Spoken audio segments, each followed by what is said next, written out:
Buenos días. Muchas gracias al Colegio de Enfermería de Granada, oficial de Enfermería de Granada, por invitarme y al Distrito Metropolitano Granada Nordeste por confiar en mí para esta charla. Cuando me dijeron, vas a una mesa que es de enfermería avanzada en innovación, todo lo que estoy escuchando me parece un poco ciencia ficción, la verdad. Pero es que mi charla también es un poco de ciencia ficción y ahora lo van a ver ustedes. Si no creemos un poco en lo que queremos hacer, aunque pensemos que sea ciencia ficción, no vamos a evolucionar nunca, ¿vale? Y además somos grandes garantes de la seguridad. Aquí toda la gente dice, no, es que yo he creado un grupo, que son enfermeros. Yo tengo la suerte de que tengo un grupo entre médicos y enfermeros donde nos hablamos de tú a tú. ¿Ustedes saben hablar inglés? ¿Saben buscar bibliografía en inglés? Sí, nosotros sabemos. Y nosotros podemos discutir de cara a cara con los médicos acerca de esto. Entonces, no tengamos complejo de inferioridad. Si no lo digo yo, si lo dice el artículo, ¿vale? Muchas veces ellos han dicho, es que papi, que eso es muy típico de los médicos, es que papi, y entonces le digo yo, es que mami dice esto. Y estos son artículos que yo no necesito que tú me los interpretes porque yo puedo interpretarlos perfectamente. Hago búsqueda bibliográfica, saco evidencia y te la muestro. Y te digo, esto es así, ¿vale? Por eso la suerte que yo he tenido es que los médicos con los que yo funciono, que son muy del ámbito de la aeronáutica, son gente muy de CRM, de poner puntos en común y objetivos claros en los que vamos a ir todos en la misma dirección, ¿vale? No voy a postergarme más en esto, decirles que ahora mismo yo trabajo para el Servicio Andaluz de Salud, pero en mi bagaje anterior he sido enfermero del Servicio de Salud de Castilla-La Mancha y tuve la suerte de trabajar en el 112 y especialmente en los helicópteros, especialmente en el helicóptero de Ciudad Real, que es el que ha implementado esta terapia. Y no llevamos, como se dice en la ciencia ficción, 2 años o 3 años, llevamos desde el 2014 con este proyecto, que es un proyecto que ahora mismo, a grandes rasgos, ha salvado la vida a 58 personas. El hecho de poder llevar la sangre allí donde el paciente lo necesite es muy importante. Y es ciencia ficción sacar la sangre del hospital y ponerla en la calle. También es muy complejo, como sabe Ernesto, poder sacar la sangre desde un ambiente muy controlado y sacarlo a un ambiente prehospitalario. Pero esto es una realidad. Y no una realidad en España. Ya se hacía antes en muchos otros países del mundo. Nosotros lo único que hemos hecho ha sido copiar e implementar. ¿De acuerdo? Bien, esto es toda la bibliografía que hemos utilizado. Grandes guías, como por ejemplo la guía NICE, que es una guía del Reino Unido chulísima. Si les gusta el trauma y el trauma sangrante es lo mejor que se puede leer. ¿De acuerdo? Incluso documentos más actuales de la consejería. Y decirles básicamente que el problema del trauma es un problema de salud pública, que según la OMS afecta a 5,8 millones de personas, es decir, 5,8 millones de personas mueren a nivel mundial. En nuestro ambiente a lo mejor no es tan claro porque estamos en un país desarrollado, ¿vale? Pero hay muchos países subdesarrollados, se han estado por África cooperando, donde la tasa de trauma es muy alta y la morbimortalidad del trauma es muy alta. Muchos de estos pacientes, que son traumas, ¿de acuerdo?, llegan con coagulopatía al hospital. Y nosotros lo que vamos a intentar es corregir, en la medida de lo posible, esa coagulopatía. Mejorar al paciente en las mejores circunstancias para que otros profesionales en el hospital, muchos de ustedes que son de quirófano, que son de UCI, puedan actuar sobre él. Es decir, lo que nosotros hagamos sobre el paciente es beneficioso al futuro. Bien, esto lo habrán visto alguna vez, que es el triángulo letal del trauma. Ahora le dicen que es el diamante letal del trauma, en el que la hipotermia, la acidosis y la hipocalcemia favorecen la coagulopatía y al final la hemorragia grave del paciente. Y eso es lo que acaba matando al paciente. Pues nosotros vamos a intentar actuar en todos estos elementos. Y ustedes dirán, me podrían decir perfectamente, Roberto, es que tú tienes sangre, vas en un helicóptero, yo soy del DECU de aquí al lado, de Salobreña No, pero es que vosotros podéis hacer más cosas. Hay mucha más evidencia que solamente poner sangre. El manejo inicial que vosotros deis es esencial para la supervivencia. Y esta es la realidad que tenemos ahora mismo en muchos sitios de España y que Ernesto ha implementado aquí en Málaga. Y todo viene por un elemento que es el concepto del control de daños. ¿Y qué es el control de daños? Es el conjunto de elementos heterogéneos cuyo fin es coartar y prevenir la hemorragia ligada al trauma, reponiendo el defecto sufrido por el paciente de la manera más fisiológica. Y eso es lo que tenemos que ver, cuál es la manera más fisiológica. ¿Y eso qué supone? Procedimientos, frente a los procedimientos, formación, ¿vale? Fármacos, material y electromedicina. Innovación, ciencia ficción, ¿vale? Y es que además el control de daños tiene varias fases. Aquí tenemos la nuestra, que es la prehospitalaria, ¿vale? Entre la que está, bueno, es de la hospitalaria y parte de la hospitalaria de urgencia. Resucitación con control de daños, que supone dos elementos claves, que son la hipotensión permisiva y la resucitación hemostática, que es ahí donde entra la sangre y el manejo que hacemos a nivel prehospitalario. Pero además existe una cirugía del control de daños para los que son de quirófano, ¿vale? Es muy importante que la enfermería entre ahí. ¿Por qué?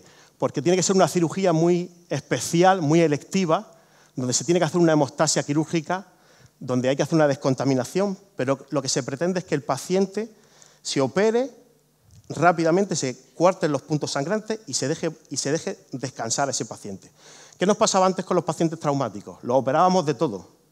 Llegaba el paciente traumático, este es para operarlo de todo. Se operaba de todo y ¿sabéis lo que le pasaba al paciente? Que se moría. Entonces nosotros lo que vamos a hacer es una cirugía rápida, que no suponga una recirugía, que yo pueda mantener al paciente. ¿Y qué hago? Se lo paso, vamos pasando el paciente a otro sitio. A los compañeros de UCI o REA, que lo que van a hacer es estabilizar a ese paciente, mejorar el sustrato para que posteriormente se haga otra cirugía definitiva. Así es como no se mueren los pacientes. Esto es lo que la evidencia nos ha dicho. En sitios subdesarrollados, no sé si lo saben, en sitios como por ejemplo puede ser Honduras, ¿vale? En la misma zona de urgencia hay un quirófano de emergencia. Cuando llega un paciente por la alta tasa que tienen de violencia, la alta tasa que tienen de trauma, lo que hace es que se opera al mismo paciente en el área de urgencia. No se espera subirlo arriba. Se hacen las maniobras salvadoras quirúrgicas en el mismo área de urgencia. Eso, evidentemente, no se puede estandarizar a nuestro mundo actual, pero a ellos les está funcionando. A lo mejor es que tenemos que cambiar parte del paradigma, ¿vale? Bien, y esto es un elemento, aquí tengo grandes eslóganes para que ustedes recuerden, y es que dentro de ese control de daños, las medidas salvadoras, rápidas, certeras, basadas en la evidencia y teniendo en cuenta el tiempo, es lo que va a mejorar al paciente, ¿de acuerdo? El concepto de hora de oro que le sonará a la gente de prehospitalaria es una implementación a la supervivencia y además nos encuadramos dentro de la tiempodependencia. El infarto, el ictus y el trauma se mueven con esta tiempodependencia. Ahora ya hay alguno más, como el aneurisma y la sepsis, ¿vale? Y las actuaciones que llevemos a cabo en el medio prehospitalario deben ir encaminadas al mejor manejo del paciente teniendo en cuenta las actuaciones hospitalarias posteriores. Está muy bien que a mí me sobreviva el paciente, pero lo que queremos es una supervivencia global al final de todo el proceso. Bien, igualmente es importante saber que yo voy a hacer una serie de actuaciones sobre el paciente, pero no puedo postergar mucho el tiempo de actuación. Sí, yo tengo que estabilizar al paciente y rápidamente trasladarlo al hospital. ¿Por qué? Porque en el hospital es donde tenemos, sobre todo si es un centro útil, los medios diagnósticos más certeros, la transfusión masiva, sobre todo si son ustedes de hematología, eso lo deben saber, y unos tratamientos definitivos, que en base, básicamente son la cirugía del control de daños que hemos hablado. Y siempre teniendo unos objetivos transversales. Aquí uno de los compañeros ha hablado de objetivos transversales. Esos objetivos transversales que son iguales para todos y que van a guiar nuestra actuación a todos los niveles son el reponer el volumen intravascular con hipotensión permisiva, no subimos grandes volúmenes en los pacientes, intentamos ser restrictivos, reponer transportadores de oxígeno, que lo hacemos con los concentrados de Matías, con la sangre, evitar la coagulopatía y la acidosis, mantener unos niveles aceptables de temperatura corporal, buscando la normotermia, y prevenir la hipocalcemia, que es un elemento que ha entrado recientemente, ya que la hipocalcemia se produce específicamente por el mismo trauma y por la administración de concentrados de Matías. También nos dicen la literatura que tenemos que intentar mantener unos niveles de tensión arterial específicos, ¿de acuerdo? Para el trauma puro, aproximadamente mantener una tensión arterial sistólica por debajo de 90 y para el TCE, intentar mantener una tensión arterial sistólica por encima de 110, ¿vale? Bien, ¿y cuáles son las mejores y las formas más evidentes de reponer al trauma sangrante? Pues lo primero que tenemos que hacer es contener el sangrado para después poder reponer al paciente. Y es cierto, y es una gran realidad, que hemos traído muchos elementos desde la parte táctica a la parte práctica. Es decir, hemos cogido elementos del mundo militar y lo hemos metido en el mundo civil. No sé si es su realidad, pero debe ser así porque además muchos de los grandes estudios que tenemos del manejo del trauma sangrante se han hecho a nivel militar, a nivel del campo de batalla, ¿de acuerdo? Estos son elementos que guían parte de este procedimiento de transfusión prehospitalaria. El control de la hemorragia, porque no es todo ponerle sangre al paciente. Hay que hacer algo más. El control de la hemorragia externa, la utilización de fármacos procoagulantes, entre ellos el más conocido el ácido tranexámico, que no sé si lo utilizan ustedes en urgencias. Los fluidos de reposición fisiológicos, las escalas para la transfusión y la sangre y los derivados hemáticos. Estos son los elementos que determinan este procedimiento.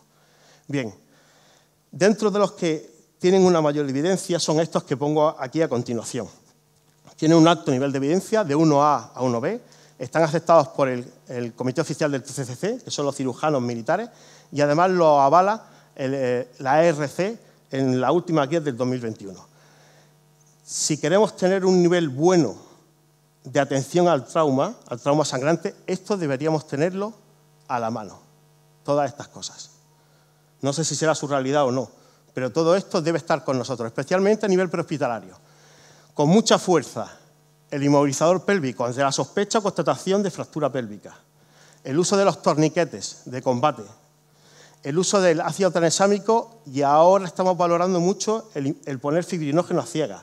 Nosotros, si tenemos suerte, en un par de meses estaremos poniendo fibrinógeno a ciegas con la transfusión prehospitalaria. Y después el conjunto de hemostáticos en polvo o en gasa. Esto es un caso real de un chaval que le pegó un puñetazo a una mesa de cristal, se le hizo un doble packing, ¿ven el doble packing?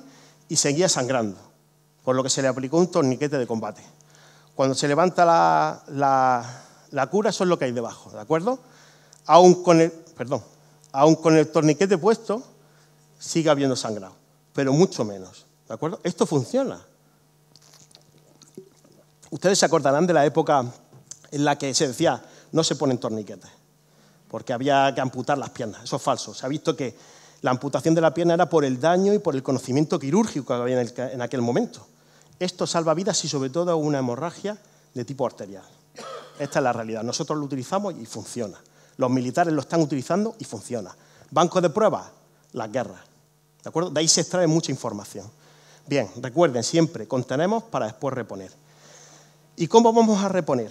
Pues entran en funcionamiento nuevas estrategias para la reposición de los pacientes traumáticos sangrantes. Entre ellos, tenemos que saber que la reposición tiene que ser fisiológica. Roberto, yo pongo suero fisiológico. ¿Ustedes conocen algún suero que sea más fisiológico que el fisiológico? ¿Conocen alguno? ¿No? Bueno, pues hay uno que es más fisiológico que el fisiológico, que es el plasmalite. ¿De acuerdo? No quiero dar ningún nombre específico comercial, pero se ha visto que es más fisiológico que el fisiológico. Debe ser conservativa, debe ser hipotensiva, debe ser hemostática, normotérmica, y aquí empieza ya donde tenemos que empezar a cambiar un poco el chip de la mentalidad, ¿vale? Basada en cristaloides isobalanceados, plasmalite, por ejemplo. Hay algunas como la isofundina, no sé si les suena, ¿vale? Pero sobre todo el plasmalite. Basada en sangre frente a cristaloides. Es decir, frente a poner cristaloides, pongo sangre. Y después, basada en vasoactivos frente a cristaloides. Los cristaloides pierden fuerza. Los que somos un poco así más, que yo tampoco soy muy mayor, ¿vale? Pero los que somos un poco más mayores, ustedes se acuerdan que en la REA muchas veces se escucha, pásale 3000 de salino, a ver si le sube la tensión. Eso lo he escuchado yo. Y yo he escuchado hasta 5000, ¿eh? Bueno, pues eso es como pegarle un martillazo en la cabeza al paciente, ¿vale? Eso es como pegarle actualmente un martillazo en la cabeza al paciente. Entonces, ustedes que son garantes de seguridad van a decir, señor doctor, no le voy a poner 3000 de salino al paciente. Porque las guías dicen que no debo pasar de más de 1000 de salino, en este caso, o de cristaloides, ¿vale? Tengan eso en cuenta, porque las guías, todo va avanzando y la evidencia nos va llevando a esto. Bien, ¿y con qué más puedo reponer al paciente, aparte de con cristaloides? Pues aquí es donde entramos nosotros, con concentrados de hematías, ahora mismo desde el punto de vista logístico, ¿vale? Nosotros tuvimos una crisis existencial, porque por allá por el 2013-2014 se nos empezó a morir muchísima gente. Íbamos a trauma, sobre todo accidentes de tráfico, y se nos morían todos los pacientes. Y sabíamos que eran muertes relacionadas con la parte de C, en el ABC. Era con la parte del circulatorio, porque hacíamos descompresión de los tórax y no era un neumotórax. Y nada, entonces al final nos dimos cuenta que por las mismas lesiones que tenían los pacientes, los mecanismos lesionales, estos se morían en la parte C. ¿Y qué dijimos? Chicos, esto lo tenemos que solucionar. Esto no puede ser. Se nos está muriendo gente y sabemos que, por ejemplo, los noruegos, los australianos y los ingleses están utilizando sangre, ¿Por qué no vamos a hablar con la gente del banco de sangre? Nos sentamos con ellos, nos sentamos con los cirujanos y hacemos una estrategia común. ¿Y qué hicimos? Pues sentarnos con ellos. Y les preguntamos, oye, cuando yo te traigo un paciente, ¿qué es lo peor, lo que más te afecta de lo que yo hago en la calle y te afecta a ti? Los cirujanos dijeron, pues que vienen todos fríos y después no me hacen hemostasia cuando estoy operándolo. Sí. ¿De acuerdo? Un minutito. Perfecto. Entonces lo que hicimos fue copiar y hacer evolucionar eso en nuestro mundo. ¿Y qué hicimos? Pues desde el 2014 nosotros contamos con 2 concentrados de cero negativo en todas las actuaciones que hacemos y siempre que salimos con el helicóptero fuera, ¿de acuerdo? A esto, si además le añadimos otro elemento de ciencia ficción, como es que Castilla-La Mancha vuela de noche con helicópteros desde hace 15 años, al ser una comunidad autónoma muy grande, con una densidad de población baja, pero que con puntos deslocalizados, esto le da un punto extra. Nosotros fuimos los primeros, pero lo más importante es que aquí tenemos a Málaga y a Ernesto, que es quien lo ha implementado aquí en esta comunidad autónoma. Simplemente decirles que hay que seguir una serie de controles de calidad muy exhaustivos para poder llevar esto adelante. Y esto lo voy a pasar un poquito, ¿vale? La tecnología nos ayuda. Yo puedo decidir con una escala de predictiva a quién tengo que transfundir, pero también lo puedo hacer utilizando ecografía portátil y analítica seca, que eso ahora mismo se puede hacer a nivel prehospitalario. Bien, esto lo voy a pasar un poquito más rápido, simplemente enseñarles unos casos, incluso casos. Estos pacientes se benefician de la sangre porque están exsanguinados, ¿vale? Incluso paradas traumáticas con sangre han salido adelante, aunque han muerto posteriormente en el hospital. Y decirles que, bueno, nosotros estamos intentando evolucionar un concepto que es el banco de sangre volante, acercar la sangre incluso para otras unidades, aunque estén muy cerca del centro útil, y hacer intercambio con ellos. Y como definitiva, decirles que nuestro objetivo seguirá siendo atender a los pacientes con la mayor calidad y evidencia posible, con los medios y recursos disponibles, ¿vale? La transfusión prehospitalaria es una realidad que es factible, que es barata, con un alto nivel de evidencia y que de hecho se está exportando a otros lugares de España. Sin más, muchísimas gracias por su tiempo y gracias por estar aquí.